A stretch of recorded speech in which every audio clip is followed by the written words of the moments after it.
Friends, health Kannada YouTube ಚಾನಲ್ಗೆ ನಿಮಗೆಲ್ಲರಿಗೂ ಸ್ವಾಗತ. ಪ್ರೆಗ್ನೆನ್ಸಿಗೆ ಟ್ರೈ ಮಾಡುತ್ತಿರುವ ಹೆಚ್ಚಿನ ಮಹಿಳೆಯರಿಗೆ ಪ್ರೆಗ್ನೆನ್ಸಿ ಟೆಸ್ಟ್ ಯಾವಾಗ ಮಾಡಿದರೆ ಸರಿಯಾದ ರಿಸಲ್ಟ್ ಸಿಗ್ತದೆ ಅಂತ ಡೌಟ್ ಇರ್ತದೆ. ಇವತ್ತಿನ ಈ ವಿಡಿಯೋದಲ್ಲಿ ನಾನು ಯಾವಾಗ ಪ್ರೆಗ್ನೆನ್ಸಿ ಟೆಸ್ಟ್ ಮಾಡಿದರೆ ಅಕ್ಯುರೇಟ್ ಆದ ರಿಸಲ್ಟ್ ಸಿಗ್ತದೆ ಅಂತ ತಿಳಿಸ್ತೇನೆ.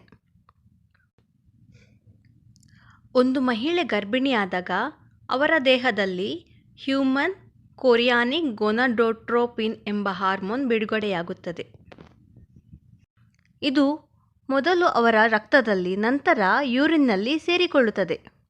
ಈ HCG ಹಾರ್ಮೋನಿನ ಆಧಾರದ ಮೇಲೆಯೇ ಪ್ರೆಗ್ನೆನ್ಸಿ ಟೆಸ್ಟನ್ನು ಮಾಡಲಾಗುತ್ತದೆ. ಆದರೆ ಈ ಹಾರ್ಮೋನ್ ಯೂರಿನ್ನಲ್ಲಿ ಡಿಟೆಕ್ಟ್ ಆಗಲಿಕ್ಕೆ ಸ್ವಲ್ಪ ಟೈಮ್ ಬೇಕಾಗ್ತದೆ.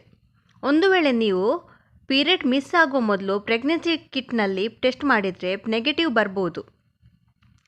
ಪ್ರೆಗ್ನೆನ್ಸಿ ಟೆಸ್ಟನ್ನು ನೀವು ಪೀರಿಯಡ್ ಮಿಸ್ ಆದ 10 ದಿನಗಳ ನಂತರ ಮಾಡಿದರೆ ಅಕ್ಯುರೇಟ್ ಆದ ರಿಸಲ್ಟ್ ಸಿಗ್ತದೆ. ಪೀರಿಯಡ್ ಮಿಸ್ ಆದ ನೆಕ್ಸ್ಟ್ ಡೇ ಟೆಸ್ಟ್ ಮಾಡಿದರೆ ಕೂಡ ಕೆಲವರಿಗೆ ಪಾಸಿಟಿವ್ ರಿಸಲ್ಟ್ ಸಿಗ್ಬೋದು. ಆದರೆ ಆವಾಗ HCG ಹಾರ್ಮೋನ್ ಕಡಿಮೆ ಪ್ರಮಾಣದಲ್ಲಿ ಇರುವುದರಿಂದ ನೀವು ಪ್ರೆಗ್ನೆಂಟ್ ಇದ್ದರೂ ಕೂಡ ನೆಗೆಟಿವ್ ಬರುವ ಸಂಭವ ಇರ್ತದೆ. ಹಾಗಾಗಿ ಪೀರಿಯಡ್ ಮಿಸ್ ಆದ 10 ದಿನಗಳ ನಂತರ ಟೆಸ್ಟ್ ಮಾಡಿದರೆ ಸರಿಯಾದ ರಿಸಲ್ಟ್ ಸಿಗ್ತದೆ.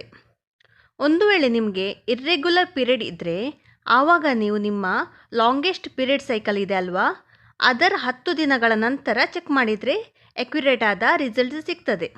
ಈ ಯೂರಿನ್ ಪ್ರೆಗ್ನೆನ್ಸಿ ಟೆಸ್ಟ್ ಮಾಡುವಾಗ ನೀವು ಬೆಳಿಗ್ಗೆಯ ಫಸ್ಟ್ ಯೂರಿನ್ನಲ್ಲಿ ಟೆಸ್ಟ್ ಮಾಡಿದರೆ ಒಳ್ಳೆಯದು.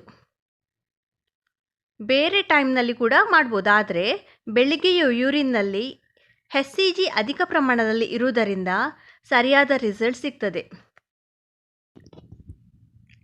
ಒಂದು ವೇಳೆ ನಿಮಗೆ ಪೀರಿಯಡ್ ಮಿಸ್ ಆದ 10 ದಿನಗಳ ನಂತರ ಚೆಕ್ ಮಾಡಿದಾಗ ನೆಗೆಟಿವ್ ರಿಸಲ್ಟ್ ಬಂದರೆ ನೀವು ಟೆನ್ಷನ್ ಮಾಡಬೇಕಂತ ಏನಿಲ್ಲ.